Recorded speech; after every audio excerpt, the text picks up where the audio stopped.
Thank you. So, just like one of the chair people yesterday, also my Parisi number is 2, not 1. I've been trying for 25 years to reduce it, but I haven't succeeded yet. But the nice thing, at least, is, from my experience, the benefit that we got from Giorgio's presence at the center of the graph doesn't decrease with Parisi number, and also the appreciation doesn't decrease with Parisi number. So having said that, let's go to the talk of this session, and this session is talked by Jorge Kurchan. Okay, thank you very much. I also feel really honored to be able to talk in this birthday party of Giorgio, and it's true that his influence has long range, no doubt about this. Let me tell you something. I'm going to try to put together two subjects. One is now very active amongst field theorists, but it touches spin glass people from very close, but this connection is not immediate at first sight, so it's worthwhile to make a little bit of elaboration. So this SYK is the Sachdev-Ye-Kitaev model. The story is that the model was introduced essentially by Sachdev many years ago, but Kitaev did a variant that makes it technically easy and understood that this kind of spin glass was a toy model in some sense that I will specify of a black hole. And this made an explosive activity. So the model is as follows. You've seen it already several times. P-spin Hamiltonian, fully connected. This is very much like we all know and love. But instead of spins, we have quantum fermions. There are Majorana fermions, which means that you symmetrize them. So you use n divided by 2 ordinary fermions, and you do the symmetric combinations. But it has no importance. Fermions, any fermions will do.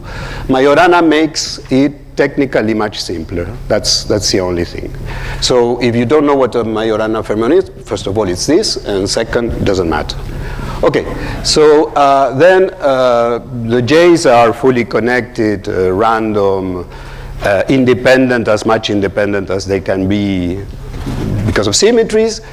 And you have a correlation function, which it's a quantum problem. And like all these models, you can, either by using path integrals or by diagrams, field theorists in this case like better diagrams for some reason, but you can do it in the usual methods that we use all the time, average over the disorder, and you get an equation that looks like this for the correlation. Notice that this is very typical of spin glasses. You always have 2-point objects, like the Parisi order parameter. It's a 2-point object, which are the objects that don't fluctuate. This is completely typical. If you want, the first instance, I think, when this happened is when Kreitmann introduced the direct interaction approximation, which was a failed theory for turbulence, then spin glass dynamics, of course, and most notably the dynamic mean field theory for fermions. So in all these cases, your order parameter, and you get some nasty closed equation for, in this case, a 2-time function. The time here, you're computing the trace, so it's Euclidean time. It doesn't have an I because you're calculating the partition function. I will use the word Euclidean for any quantum evolution that doesn't have an I, and real time for any one that does have an I, to avoid confusion, okay? So they did this. This is very close to spin glass dynamic. Euclidean is the Matsubara. The Matsubara. But there is a cutoff or there is Sure, beta. This will come back, but yes. Please do stop me because it helps. So you solve it for times between 0 and beta, which I call beta q for reasons that it's beta quantum, but it's not necessary, but you will understand why. And you get these equations, which are close cousins of both DMFT, of classical spin glass dynamics, etc. Now, the point is that the dynamics become slow and something will happen with this derivative. So what does this model look like? Well, it has a transition at 0 temperature. So at 0 temperature, you get power laws. At epsilon temperature, these are cut off. There is no spin glass transition, no breaking of replica symmetry. The model, the only thing it has is at 0 temperature, a gap that closes, where this correlation falls eventually like a power law, which is -1/2, with a cutoff at a time, a Matsubara time, of the order of beta. So it's a typical thing where you are close to a critical point, where you have a power law that wants to be a power law, and it's clipped off at a level that is very small and becomes 0 in the limit. Another remarkable, no replica symmetry breaking, you're always in the, what we would call the paramagnetic phase. It's actually the quantum liquid phase. And the entropy turns out to be finite at 0 as the temperature goes to 0. Not at exactly 0 temperature, but as the temperature goes to 0, when you already send the size to infinity, the entropy is finite at 0 temperature. The calculation is very straightforward. When you look at the equation, you see that you have this power law, and of course a power law that is falling really slowly, you get, and the more you move into this line, and to move more you need to have a bigger beta to be closer and closer to 0 temperature. There comes a time where you can neglect this derivative up to a certain point. This is absolutely central to this subject.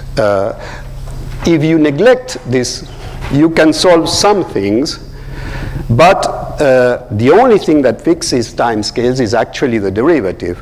So you first neglect it, do whatever you can, and at a certain point you have to reinstate the derivative.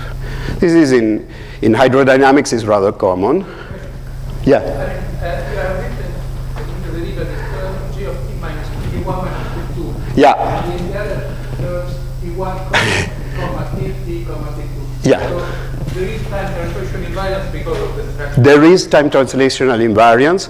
Then you will see why I wrote this, apart from being careless. But yes, indeed, it's true that it will be a function of t1 minus t2, yes. But you will see that my error is a bit justified in a second. So the more you are close, because in this fast part, of course, you cannot throw the derivative, but in the slow part you can, and you have more of a slow parts, the bigger beta, so the smaller the temperature. So this is a pseudo invariance. So think of it this way. You have thrown the time derivative, but the time derivative is only negligible in a limit.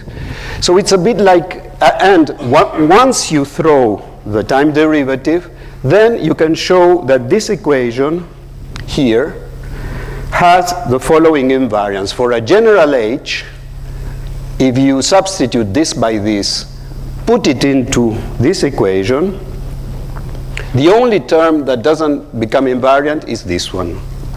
So because you neglected something, you gained a symmetry. Think of it as a Mexican hat that is tilted. If I neglect the tilt angle, I have a symmetry. If I put it back, then one angle is chosen. Well, of course, this is a metaphor, no?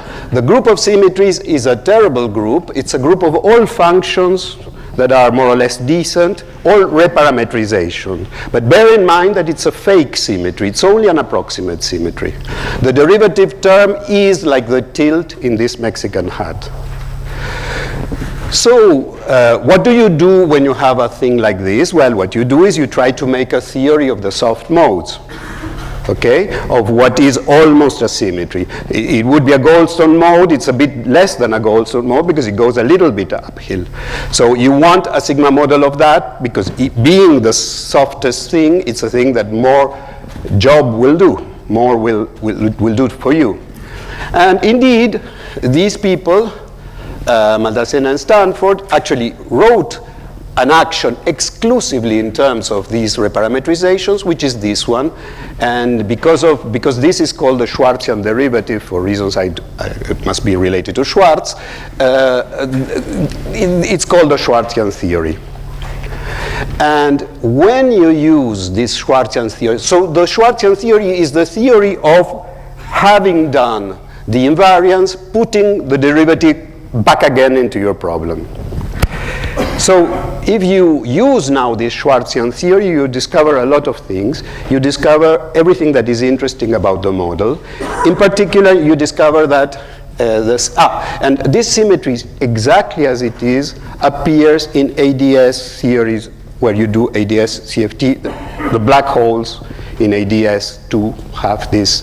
And don't ask me too much about it, but string theories like this, because this is one of the symptoms that they expect of a theory of a black hole.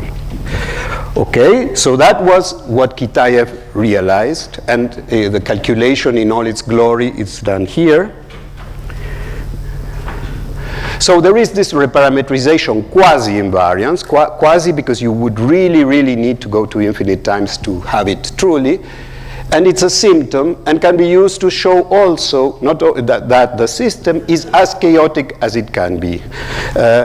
In quantum dynamics, you cannot have a Lyapunov exponent or a level of chaos that is as big as you want. There is a limit given to you by h bar, which is relatively easy to understand.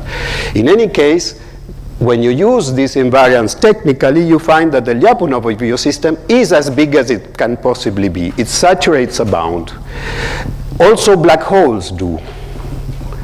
So when people saw entropy at 0 temperature, quasi-reparametrization invariance, maximal entropy, so the system is what they call a fast scrambler, they said, wow, this has all the properties of a black hole, or at least the black holes they could solve. This basically was Kitaev's contribution. So we have this, and so we ask ourselves, is this a model for a toy model for black holes? So for those of you who went through the Kirkpatrick, Tirumalai, Volines construction for glasses, it seems like the whole story repeating again. We had these models that were p-spin models that were introduced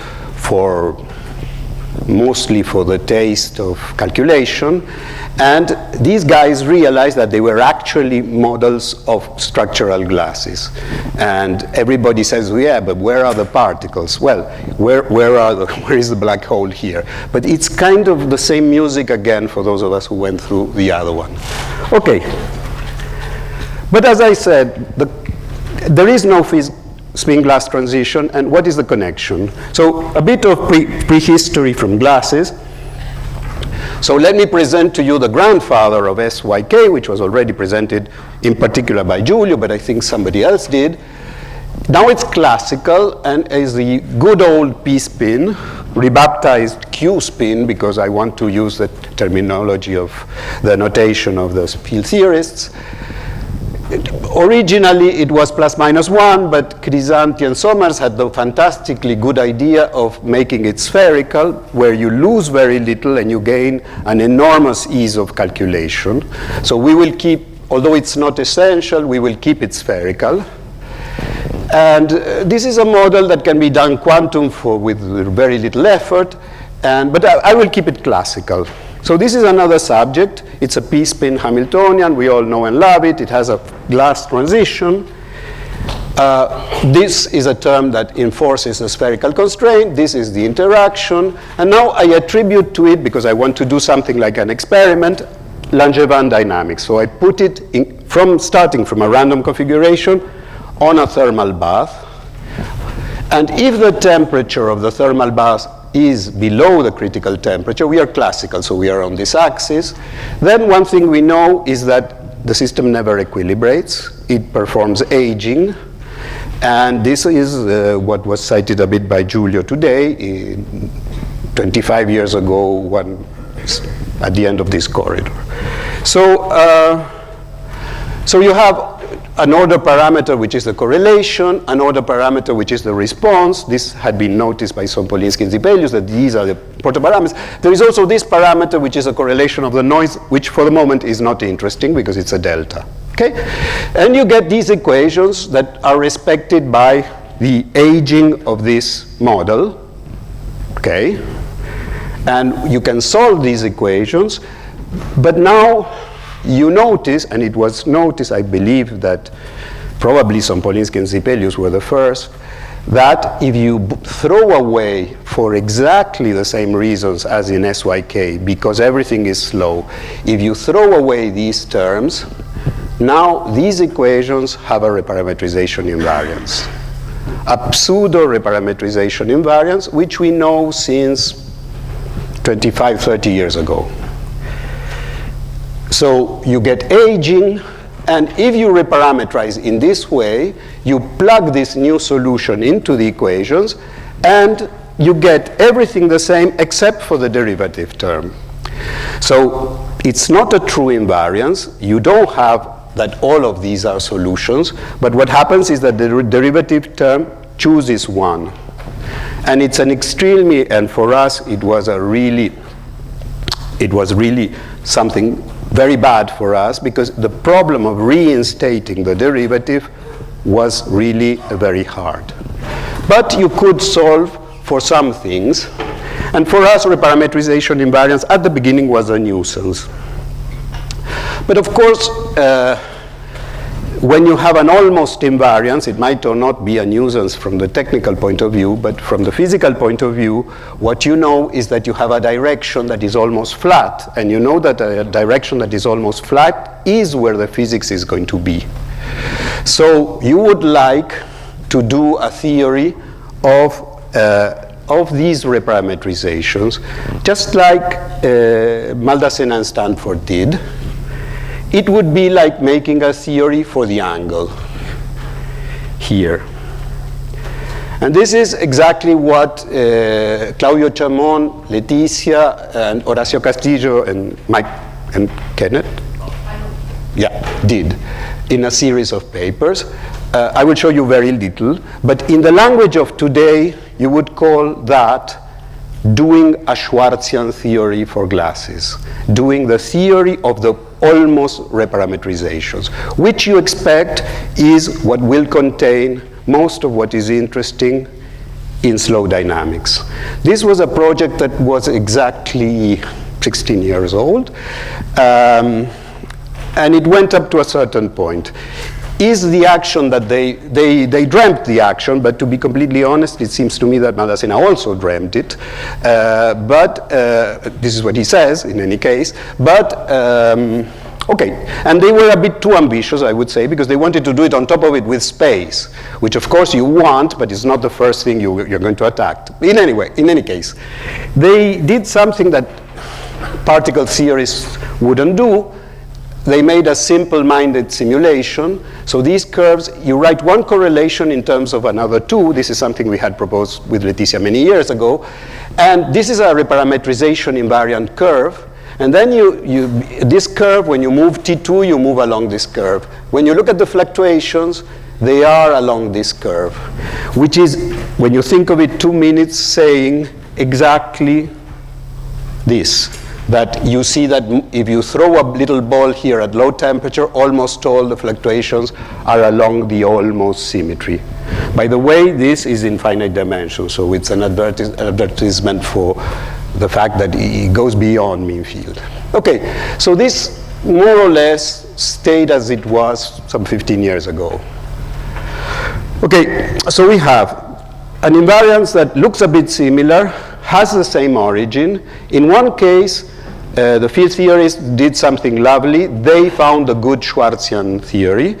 In the other case, it was proposed, something was studied. Is that the final Schwartzian theory? I'm not sure. They are not sure.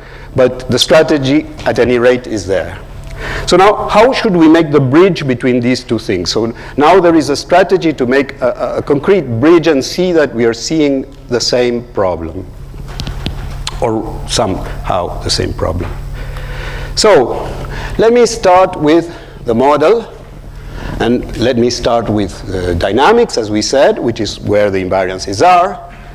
And now let me consider this is stochastic dynamics, so it has an evolution equation, Fokker-Planck equation. And the Fokker-Planck operator, you know it, it's made with derivatives. And if you read Giorgio's book, you will find in some chapter this transformation of the Fokker-Planck operator, which takes it into this form. And it tells you that the Fokker-Planck operator, which gives you the evolution of a probability, is Hermitian. You see, it has an effective interaction, but other than that, it is very, very much like a Schrödinger equation. And the role of h bar is played by the temperature, by the stochastic temperature. Not to be confused with the one we had in SYK, which was a quantum temperature. In any case, you have these, and if you look at Giorgio's book and some other places, you will see exactly this equation. Notice that the evolution is with Euclidean time, because Fokker-Planck doesn't have an I. You have simple diffusion, okay? Up to here, it's just restating what you do when you do dynamics. And clearly, the temperature is playing the role of h bar. Now, I am going to give this to you, and I'm going to tell you, yesterday I woke up and I decided to study this quantum Hamiltonian. And I don't tell you from where I got it, okay? And you say, where did you get it? And I don't tell you. So this is a quantum Hamiltonian. H bar is here, strange notation, and I'm telling you, okay, let's study this quantum Hamiltonian. So what do? Well, you would calculate the partition function by taking Matsubara time, periodic time, precisely without an I, just like Fokker-Planck, but only that if you're doing the partition function, you're looking at periodic trajectories of period what. So here comes another story, which is something we did years ago with Giulio, actually based on work of Gaveau, Schulman, and Larry Schulman and other people. If you have a problem that has stochastic dynamics, and you look at the metastable states it has, and you look at its spectrum, it's a spectrum of the Fokker-Planck or any operator, the low-lying eigenvectors and eigenvalues are one-to-one with the metastable state of your original problem. You have one low-lying eigenvalue for each metastable state the system has. And these eigenvalues are as close to zero as the inverse lifetime of those things. So if your original problem had an exponential number of absolutely stable states, your model, your spectrum is going to have an exponential number of almost zero eigenvalues. So I am selling you this dynamics as a quantum dynamics, and I am telling you, and you should be convinced, that it has ground state entropy, because the entropy is the log of the number of eigenvalues that are close to zero, which is identical to the complexity, the number of metastable states of my original classical spin glass. So now I have a good interpretation of all the low part of the spectrum of this fake quantum operator. It is related directly to the metastable states of my original p-spin, which was classical. And I know a lot of things, some of which were mentioned by Giulio in the previous lecture, because you begin to discuss things of jumping, etc., and these things of jumping become problems of hybridization between the states that are low-lying. Is this okay?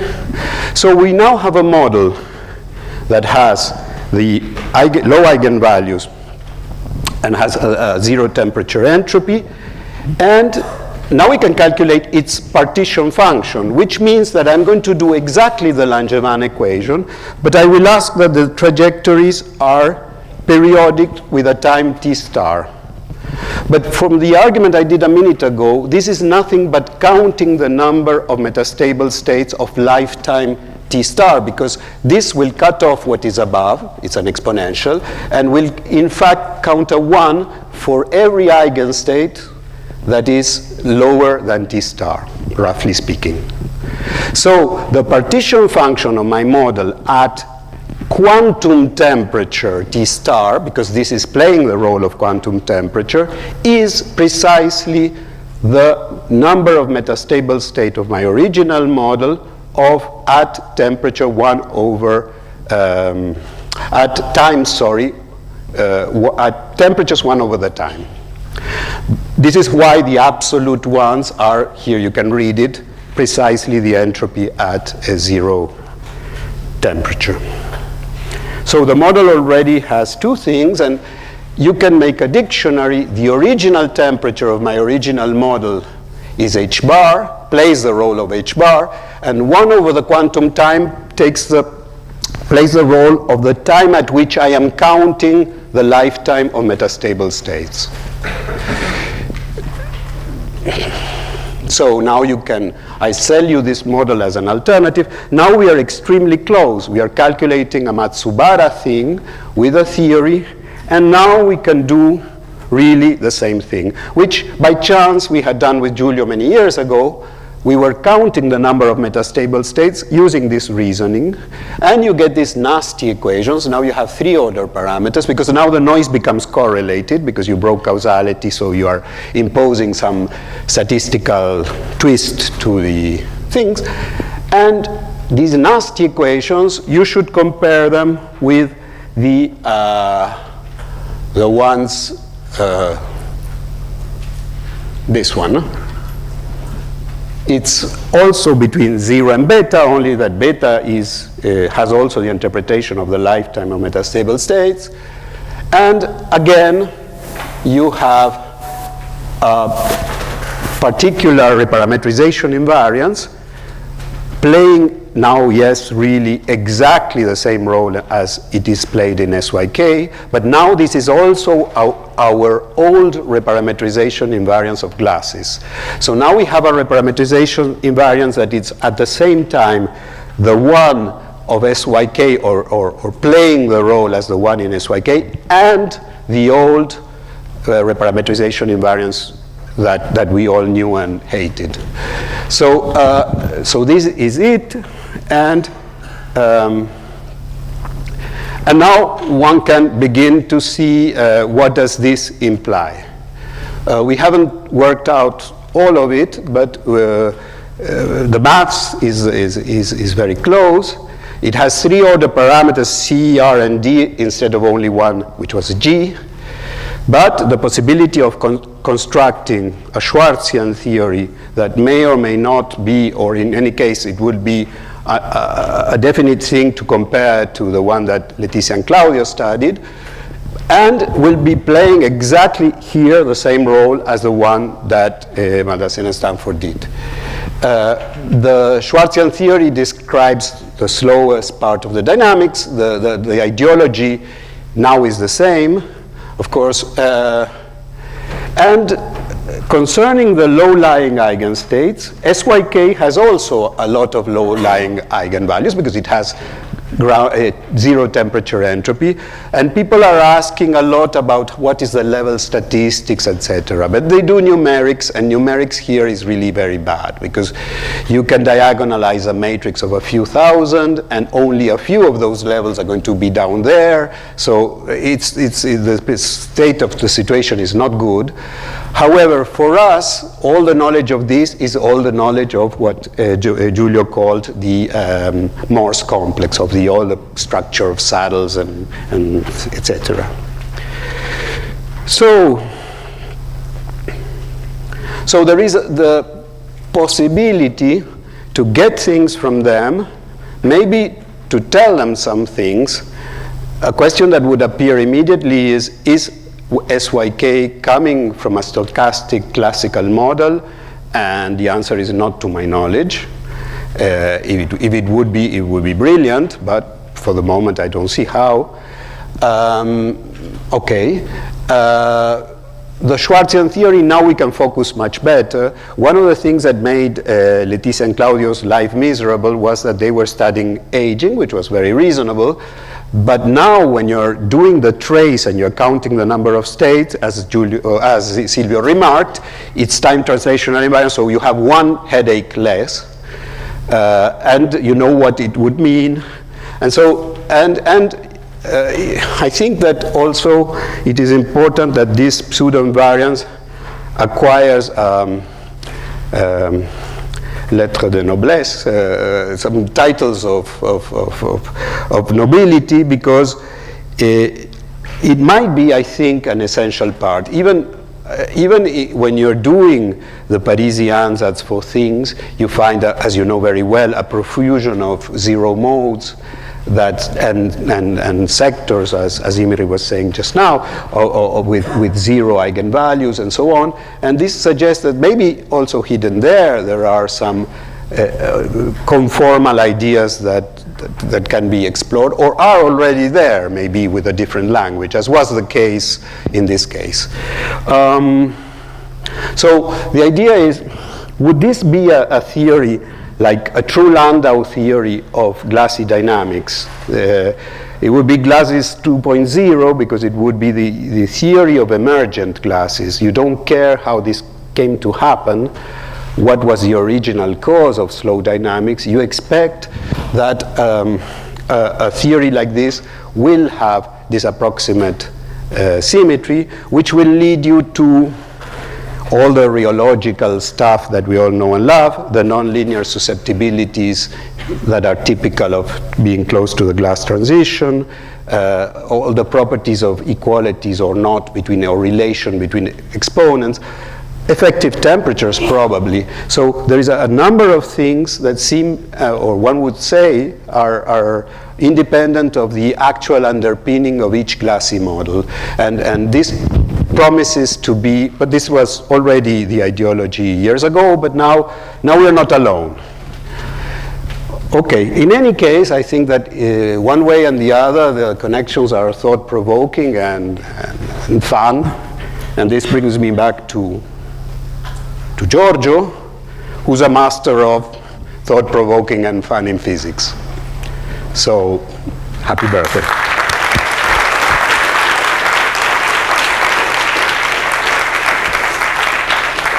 Thank you very much. There's the first question, Silvio. So, the model that you have considered, of course, this is quantum Hamiltonian, but there is an underlying classical model. Now, in the SYK model, there is no underlying classical model. So, what really is the finite zero entropy, the finite zero temperature entropy of the moment? I agree.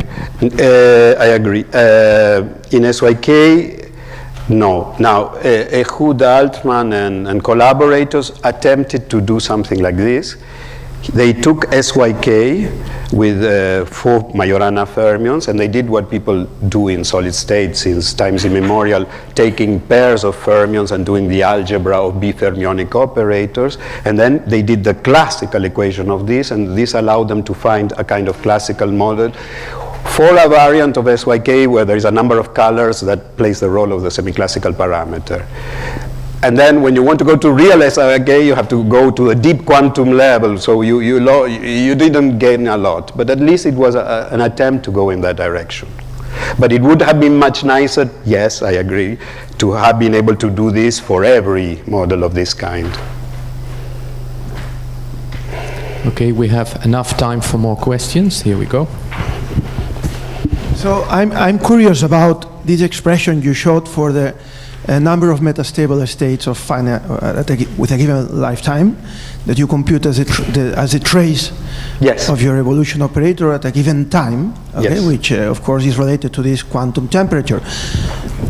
Of course, is there a way in a numerical simulation, or is there a way to measure the logarithm of this number, for example? Is there a way to implement this for any model, to know how many metastable states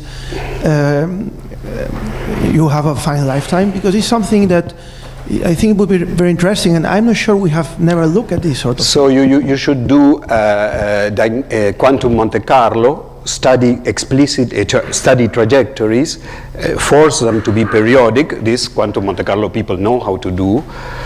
The lifetime is the length of these trajectories, so you will be able to study states of lifetime relative to how much you can do, no?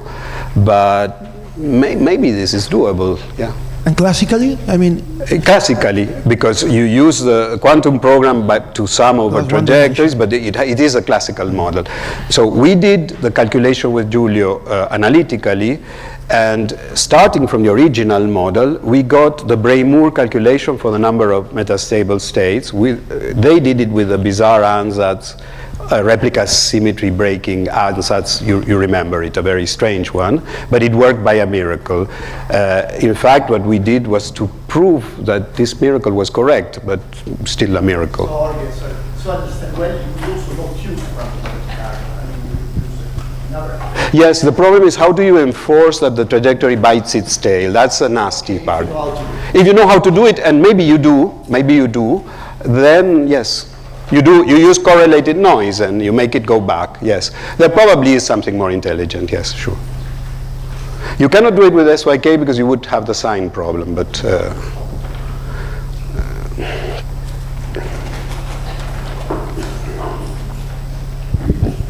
Okay, when one takes the dynamical equations and one drops the derivative terms, one gets this self-consistent equation, and as you know very well, I always thought these equations were in some sense in very intimate correspondence with the one that we get with replicas. That is, the time indices play the role of replica indices, and they were a kind of physical way to rewrite the replica equation. Absolutely. Well, you know that perfectly. So I wanted to know, I mean, at what stage are the attempts of addressing SYK directly with replica indices? I mean, one could take this program backward and say, in the end, we know the replica equations probably by just taking the dynamical equations and mapping it back. Absolutely. Just to restate a little bit what you said, but it's the same. We realized, there's a paper of Giorgio and Silvio, that at the end of the day, this reparametrization invariance for glasses, it was related to things like saying, when I'm at a certain distance out of equilibrium, I explore everything in that. And I wanted to say, okay, can I do the same for SYK? And I would be delighted. I tried, I got some things and others not. But yes, it would be delightful if this, because it will tell them something that I think we are better positioned, a little bit better positioned, but we are. Yeah, this I would be extremely happy. Yeah, I think. Any further questions? Before we go to the posters, I believe there's an announcement by Silvio. Let's thank the speaker again.